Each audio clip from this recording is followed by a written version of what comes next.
commémorons aujourd'hui ces hommes allemands, belges, russes, slovaques, tchèques et français morts il y a 100 ans pour la défense de leur terre, pour la défense de leur patrie. Va maintenant déposer dans la stèle une urne contenant de la terre de son pays. Ambassadeur de la République fédérale d'Allemagne, accompagné par M. Dominique Staub, maire de Grafenroda, commune d'origine de la terre déposée. Délégué à la représentation du Royaume de Belgique par M. Artyom Studnikov, ministre conseiller auprès de l'ambassadeur de la Fédération de Russie. La terre provient de la commune de Dorokovo, dans la région de Moscou. République slovaque, la terre provient de la commune de Visny Komarnik, région de Przezov. Accompagné par M. Yann Dugard, maire de Vouziers, et M. Thierry Chartier, maire de Théron-sur-Aisne.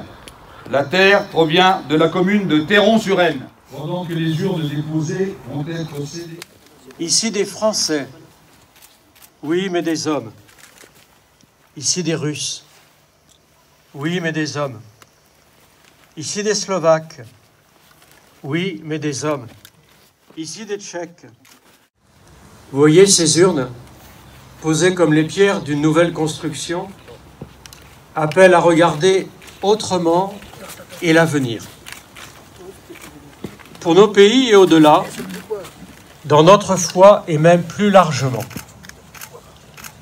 Chacun a voulu défendre sa terre sacrée, particulière. Peut-être nous faut-il maintenant la reconnaître, la recevoir sainte, c'est-à-dire commune. Il en va de l'avenir. Défunt, lequel, le Parisien, Mas et Guillaumin, Damien, Pignatel, dit le Marseillais, tous endormis à jamais. On les a jetés dans un trou, n'importe où, d'en parler mon cœur saigne.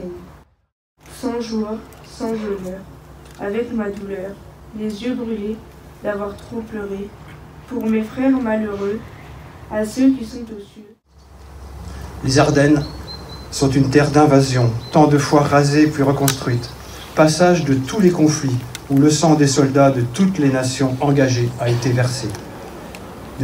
Puisqu'il en est ainsi, qu'il soit le fertilisant de cette terre dans laquelle nous cultivons le devoir de mémoire. Nous y récoltons le fruit du sacrifice pour le transformer en message de paix. Ainsi transmis, les générations futures sauront combien la liberté est fragile. 100 est un chiffre symbolique, mais c'est aussi un mot qui s'écrit en lettres de sang. À quelques jours de l'armistice, ne faisons pas qu'un vœu. Mettons-nous au travail pour que la paix entre les peuples ne soit pas qu'un espoir, mais un but. La Première Guerre mondiale a joué un rôle particulièrement tragique dans la vie de mon pays, la Russie. Cela ressemble à un paradoxe, mais la Russie s'est vue la partie perdante alors qu'elle appartenait au camp des vainqueurs.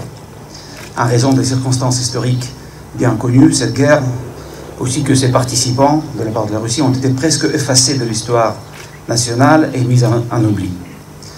Cela avait ses propres causes, ce qui ne peut toujours justifier le fait que pendant des décennies, la Russie n'a pas rendu hommage aux millions de ses soldats et officiers qui avaient consciencieusement accompli leur devoir militaire. Mais les temps changent et aujourd'hui, nous leur donnons un devoir de mémoire. Dans cette guerre, la Russie a immolé d'énormes sacrifices sur l'autel de la victoire, presque 10 millions de morts, mutilés et disparus. La Fédération de Russie apprécie hautement l'immense travail effectué par nos amis français, censés rendre hommage et pérenniser les souffrances et l'exploit sur le sol français de 446 combattants et prisonniers venus de la Russie lointaine et inhumés à la nécropole de Gester à Vouziers.